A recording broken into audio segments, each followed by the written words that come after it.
and those on the job now face the prospect of unemployment and economic ruin. Companies are bracing for more worker shortages, while city governments scramble to protect their citizens after firing police and other first responders, placing them on unpaid leave or seeing them resign.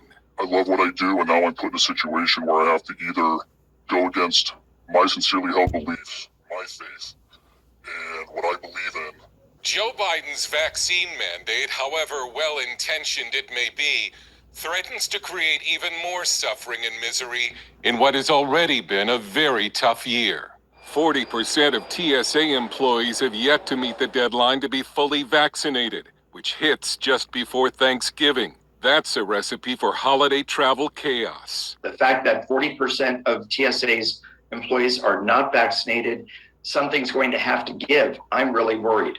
Also facing termination, many airline pilots, teachers, doctors and nurses, and military service members. I'm asking everyone who hasn't gotten vaccinated, please get vaccinated. That's how we put this pandemic behind us and accelerate our economic recovery. But outgoing NIH Director Dr. Francis Collins admits officials underestimated opposition to the vaccine. I wish we had somehow seen that coming and come up with some kind of a myth-buster approach to try to block all of the misinformation and disinformation that's gotten out there, all tangled up in politics, and which is costing lives. But those who believe the vaccine is unsafe or morally wrong say there wasn't ever really a choice. It wasn't a decision for me. There was no way I was going to put it in my body. Beth Faber was a producer at ESPN Radio for 29 years, covering college football championship games, the NBA, and Major League Baseball. A Christian, she was fired for refusing to be vaccinated. And once I knew what was in it, I knew that I would be sitting. There was no way I could inject it in my body. So they just let me go. Salary over, no benefits, no severance, after 29 years. ESPN says by not getting vaccinated, Faber chose to voluntarily separate from the company. A single mom with 2 kids in college as she homeschools her youngest, Faber now faces financial hardship after just recently losing her father. So everything's been, everything's been a little rough. So I haven't looked at the job stuff too much, but I'm getting there. Dr. Yaroslav Fleeter is a physicist and cybersecurity expert fired by George Washington University for refusing to be vaccinated. Fleeter grew up in communist Czechoslovakia and was a student leader during Czechoslovakia's Velvet Revolution. He says the vaccine mandate is the sort of thing a communist government would do. This is exactly what the communists of, in olden days, communists just did. That's how they ruled. And so when I saw that, I was quite surprised. Like, there's no way, absolutely no way I would actually comply with this. Just, you want to fire me? Fire me. They couldn't force me to take an aspirin pill doing this way. Fleeter also has a warning based on his experience under communism, saying that when citizens submit to government orders like the vaccine mandate, it only encourages governments to do it again. For me, there was this message, we own you, we make you do whatever you want. I said, no, you're not going to do anything to me.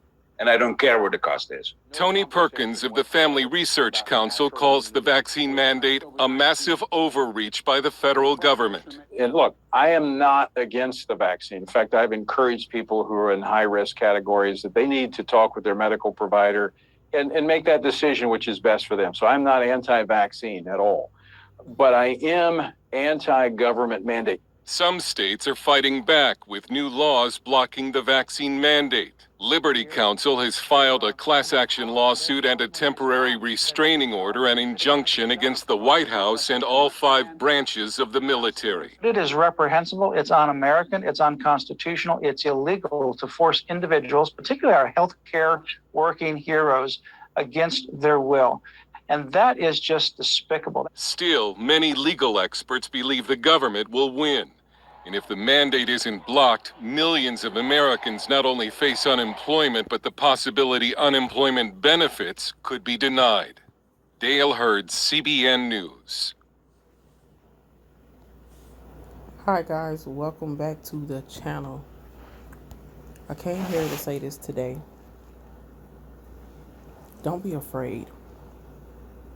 Do not live in fear. Pray for the matters of your heart.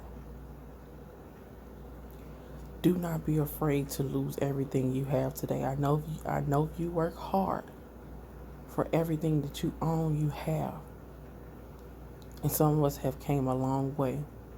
But I am not afraid to lose everything that I have. Because I am afraid, I fear the Elohim, the Creator, more than I fear man and his science and his wickedness. You don't have to follow these guidelines.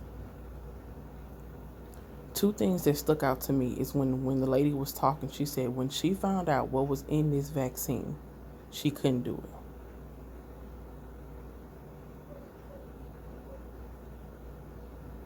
Then the last guy, he said that if Americans submit to the government, they're going to do it again. And I want to add on to that. And they'll do it again and again.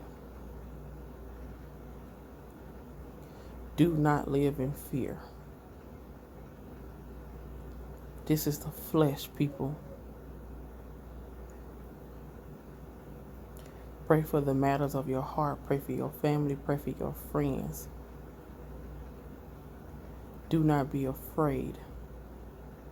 If you are not comfortable, you are not comfortable. Don't go along with it because people are saying this is the right thing to do. I have found something that to be true. If the world is accepting of something,